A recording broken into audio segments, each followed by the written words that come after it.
This might sound a bit bizarre, but please bear with me. My parents never really wanted children. They were focused on living their lives without the responsibility of raising a kid, and my dad especially was adamant about not having any.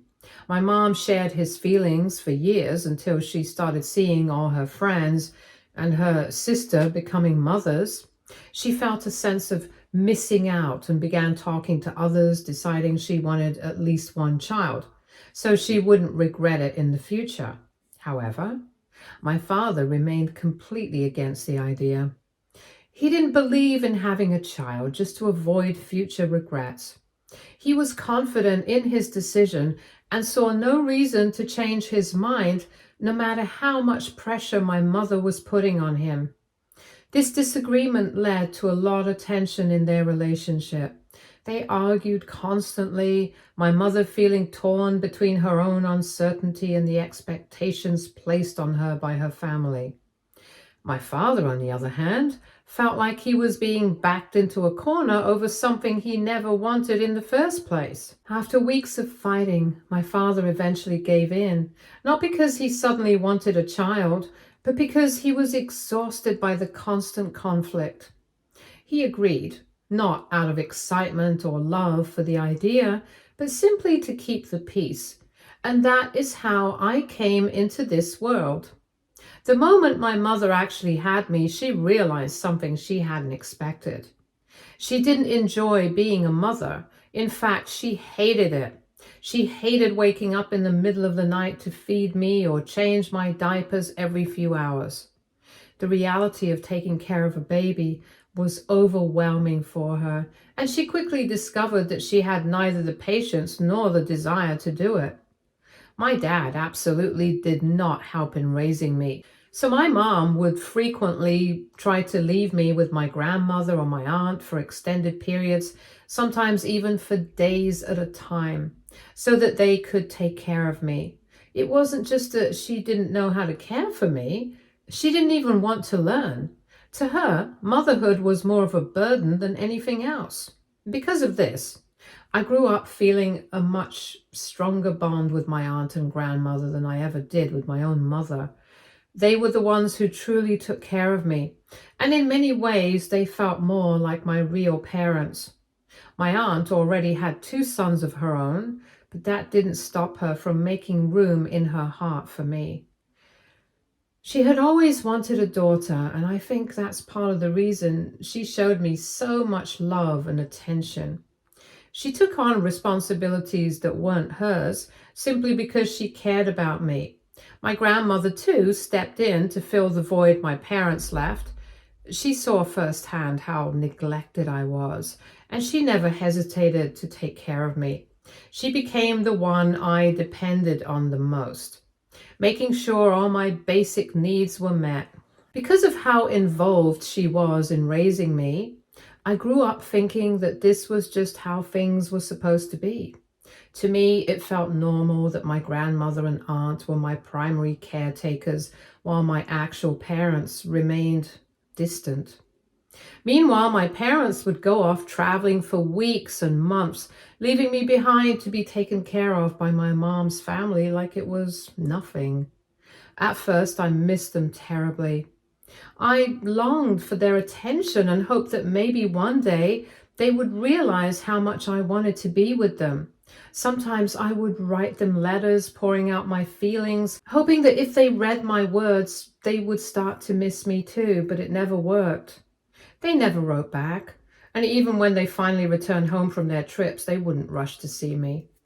Days would go by and they would make no effort to come visit. It wasn't until my grandmother would finally scold them, calling them out for being such neglectful parents, that my mother would reluctantly come to see me. And when she did, she would bring a few gifts as if that was supposed to make up for everything. I would always get excited to see her, but I could see it in her face. She never looked happy around me. It was like being with me was a chore she had to get through before she could go back to her normal life. My dad, on the other hand, didn't even bother pretending. He never came to see me at all. If I ever tried to talk to him on the phone, he would always have an excuse. At first, I believed him. I thought maybe he was just busy. Maybe he really did want to talk but couldn't at that moment. But as time went on, I realized the truth. He just didn't care. Eventually, I got tired of hoping and stopped trying altogether with my parents. For 10 years, I lived this way, being raised by my grandmother while my parents lived their lives without me. But then, everything changed. My grandmother was diagnosed with cancer, and out of nowhere, the one person who had always been there for me was suddenly too sick to take care of me. She needed treatment, and with her health declining, she could no longer look after me the way she always had. And that's when my aunt stepped in. She confronted my parents and demanded that they finally take responsibility for me. My grandmother had done their job for a decade, and now it was their turn. But as expected, my father flat out refused. He wanted nothing to do with me and wasn't interested in changing that. My mother, instead of stepping up, tried to push the responsibility onto my aunt, making excuses about why she couldn't take me in. This led to a massive fight in the family. My aunt was furious.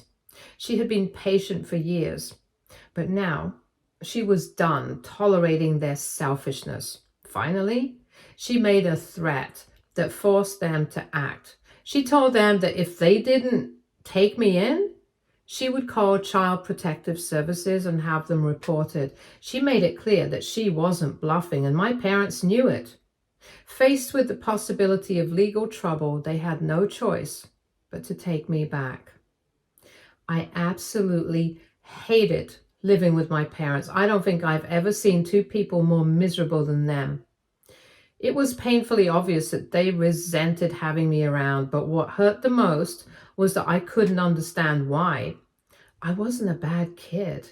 I never caused trouble, never acted out, and always tried my best to be the kind of child any parent would be proud of. But no matter what I did, they still treated me like an unwanted burden. My grandmother had raised me to be independent from a very young age. She knew she wouldn't always be there to take care of me, so she made sure I could take care of myself. Because of that, I never cried for attention, never demanded anything from my parents, and never made a fuss. I handled things on my own. I was always quiet and kept to myself, and at school, I excelled. My teachers had nothing but good things to say about me. I was a star student, always respectful, always hardworking. At home, I went out of my way to be helpful. I would wash the dishes with my mom, help my dad with the lawn, and do little chores around the house just to prove that I wasn't some helpless child they had to take care of. I wanted to show them that I could pull my own weight, that I wasn't an inconvenience. But even after all that, nothing changed. My parents still acted like I was nothing more than an unwanted guest in their home. My dad refused to pay for any extracurricular activities, no matter how much I wanted to join. Didn't matter if it was something educational or beneficial for me. He just didn't want to spend any extra money on me. My mom, on the other hand, barely acknowledged my existence. She didn't even care if I made it home safely from school each day. While other parents worried about their kids and checked in on them, or at least asked how their day was, my mom simply didn't bother. Most of the time, my parents weren't even home. They would constantly take off on another trip, leaving me behind like they always had. But now, instead of leaving me with my grandmother or aunt, they would just stock the fridge with groceries and expect me to manage on my own. I was still just a kid, yet they had no problem abandoning me for days at a time. I remember how painfully lonely it was living with them. The house was always quiet, always empty. I felt like I was completely invisible. I missed my grandmother more than anything, and even though she was fighting her own battle with cancer, she still called me regularly just to check in and make sure I was okay. She was the only one who made me feel like I still mattered. My aunt, too, did what she could. Sometimes she would come over with home-cooked meals and sit with me for a little while, making sure I was eating properly and wasn't completely alone. She knew my parents weren't taking care of me, and even though she couldn't force them to be better, she did what she could to fill the gaps. By the time I was 15, I had already come to terms with the fact that there was no real relationship between me and my parents. We weren't close. We weren't connected. We were just three people who happened to live under the same roof. There was no warmth, no love, no bond between us. They existed and I existed, but that was it. Around this time, my dad started drinking more and more, and it wasn't long before it became a real problem. He would come home drunk regularly, stumbling through the door late at night, reeking of alcohol. He had also picked up gambling, which only made things worse. It was like he was looking for anything to escape his life. And his addictions only fueled the constant fights between him and my mom. Their arguments were unbearable. They would scream at each other for hours, their voices echoing through the house. And somehow every single fight would lead back to me. My dad, drunk and bitter, would blame me for everything wrong in his life. He would shout about how my birth had ruined his life, how I had destroyed his relationship with my mother, and how he could have been childless and happy if it weren't for me.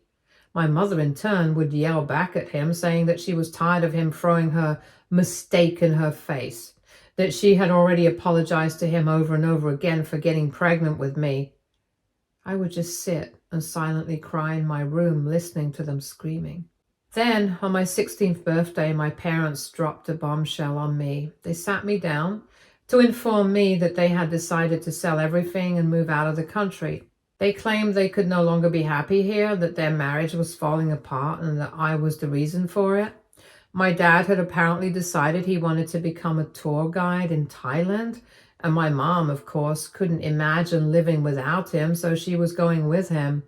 So they were just leaving the house. They were leaving me too. They told me they would talk to Grandma about me moving back in with her permanently, like I was just another thing to hand off before they left. By this time, Grandma had sort of recovered after years of battling cancer and was doing much better. My parents assured me they would leave some money with her for my care, as if that would make up for completely abandoning me. I was really upset to hear all this. I mean, I didn't mind living with my grandma, but I was getting sick of my parents tossing me around like I was nothing. They had never considered what was best for me, only what was most convenient for them, and I was sick of it. I pointed out how selfish they were being. Grandma had only just recovered from cancer, and instead of letting her enjoy her health, they were dumping their responsibilities on her again. She had already raised me once, and now they expected her to do it all over again while they ran off to live their dream lives. But my parents didn't care. My dad instead argued that I was a big girl now, so living with Grandma was going to be a good thing, as I could even take care of her. This is how I came to live with Grandma again. My grandma and aunt had plenty to say to them before they left, but my parents, being the shameless people they were, didn't care at all. No guilt, no second thoughts, just relief that they were finally free of me. For the next 2 years, I lived with my grandma again, and honestly, it was fine. For the first time in a long time, I felt like I had a real home. My grandma took care of me like she always had, and my aunt and cousins were always there to support me. Life felt normal, even if my parents were nowhere in the picture. Now I'm finally in college and I have my own dorm, and I'm a scholarship student, so I work hard to keep my grades up. I still visit my grandma whenever I can, and my aunt and cousins never fail to check in. They call me every weekend and making sure I'm doing okay. Even though my parents failed me, I still have family who cares. Throughout all this, my parents haven't talked to me or even reached out to ask how I was doing. Even back when I graduated high school, my grandma tried to get in touch with them, hoping they would at least acknowledge such an important moment in my life. But my parents never bothered showing up. Sometimes I would stalk my mom's Facebook account just out of curiosity, and she always looked really happy with my dad in the pictures. They still traveled and did their own thing and acted like they were a child-free couple. Just last week, out of nowhere, I got a call from my mom. I stared at my phone for a moment, surprised. She had never called me before, not when I was struggling and not when I needed her, not even when I graduated. And now, after all these years, she suddenly wanted to talk. When I picked up, her voice was casual, like nothing had ever happened. She told me that she and my dad were back in town and that they both wanted to see me. I asked her why, and that simple question seemed to offend her. She immediately got defensive, snapping, "What do you mean, why? We are your parents. Can't we even see you?" I almost laughed at the absurdity of it. My parents? She and Dad had never acted like my parents, not once. And now, all of a sudden, she wanted to pretend like we had some kind of bond? I pointed that out to her, that for most of my life, she and Dad wanted nothing to do with me. So there was no reason for us to meet up now. She brushed my words aside and insisted that they needed to see me. She said that after all these years, she and my dad had come to realize the importance of having a child and that they wanted to get to know me and that they were finally ready to be my parents. And that's when I couldn't help but laugh. Finally ready to be parents? Now? I told her straight up that I had no interest in being their child anymore. That ship had sailed. If they had ever wanted to be parents, they should have stepped up when I was born, not now, after I had already learned how to live without them. I told her they could continue living their happy lives and enjoy their alone time forever. She tried to argue, but I was angry that she had the nerve to try and come back after all these years and act like I owed her something, so I just cut the call. Since then, Mom has sent me several voice messages asking, no, begging me to call her back. She wants me to at least hear her out and thinks I'm being unreasonable and unnecessarily mean to her. AITA. Update 1. I talked to my grandma and told her that my mom had reached out to me. She was just as surprised as I was. She didn't even know that my parents were back in town.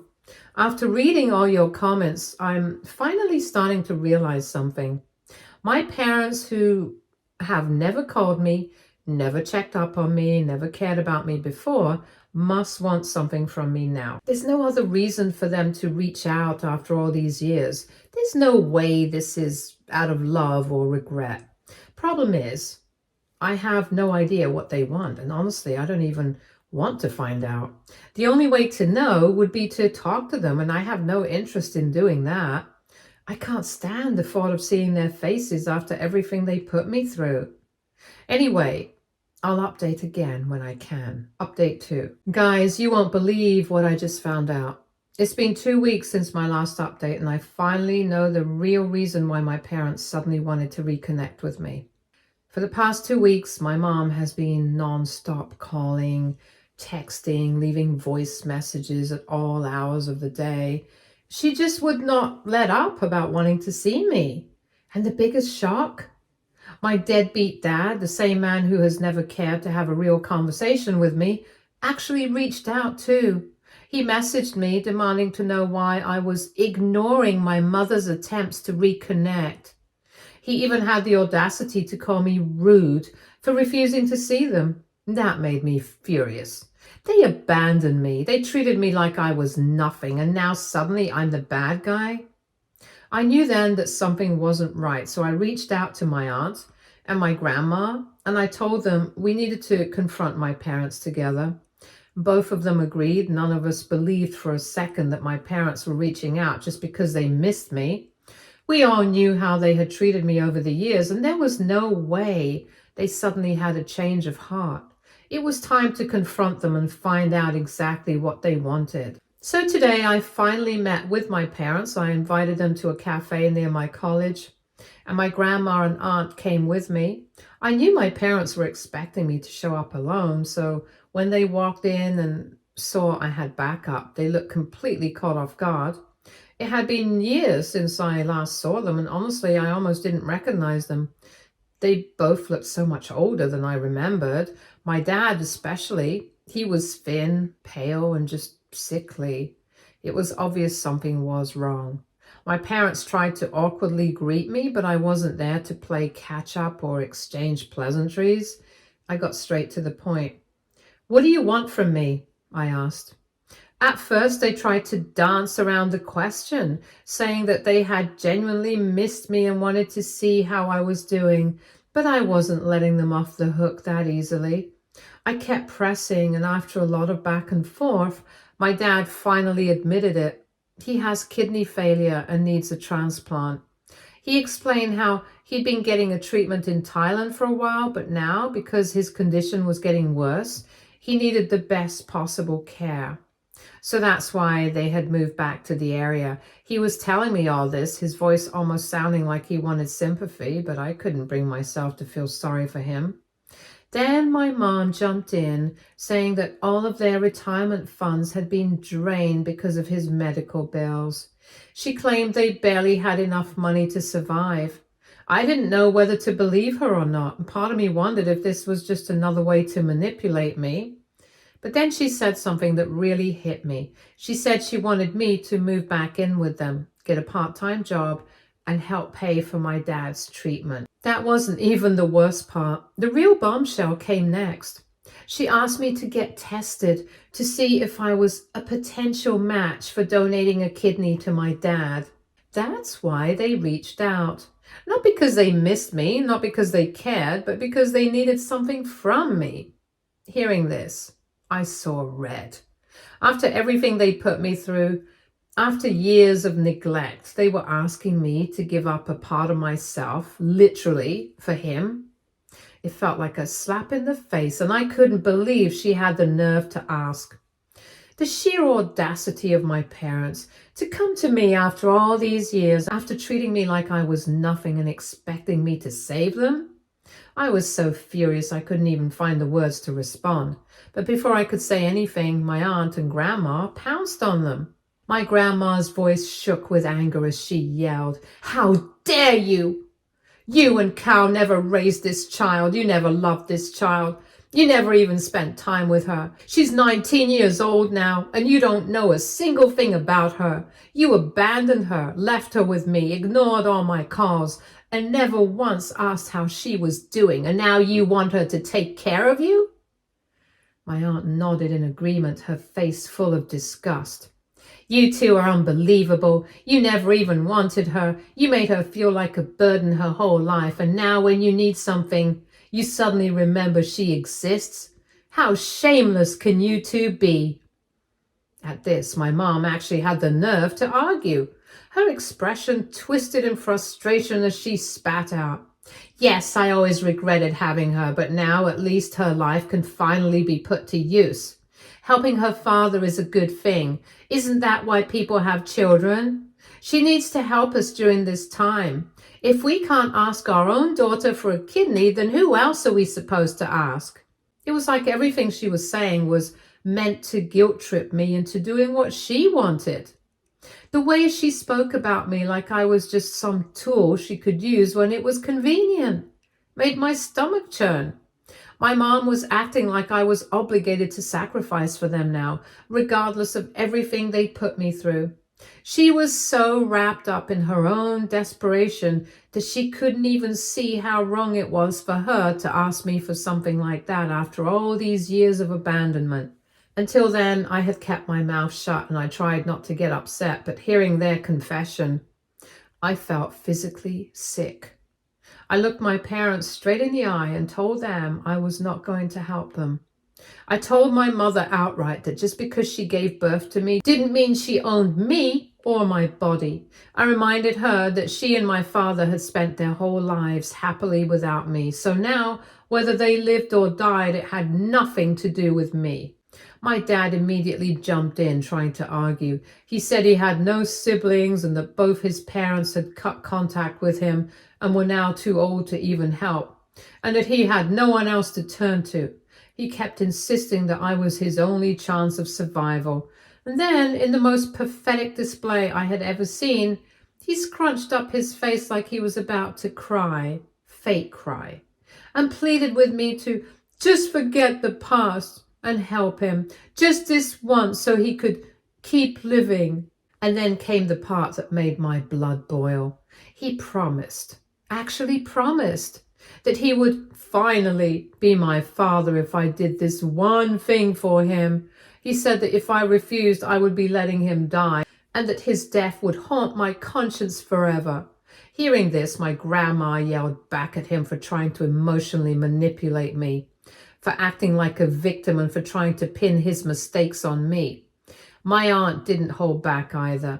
She straight up told them that they needed to stop begging, that my mind was made up, and that there was no way I was helping them. She also warned my parents that if they ever tried to contact me about this again, she would personally help me file a case against them and make sure they faced legal consequences. I nodded in agreement, standing my ground. My parents kept arguing, desperately trying to change my mind.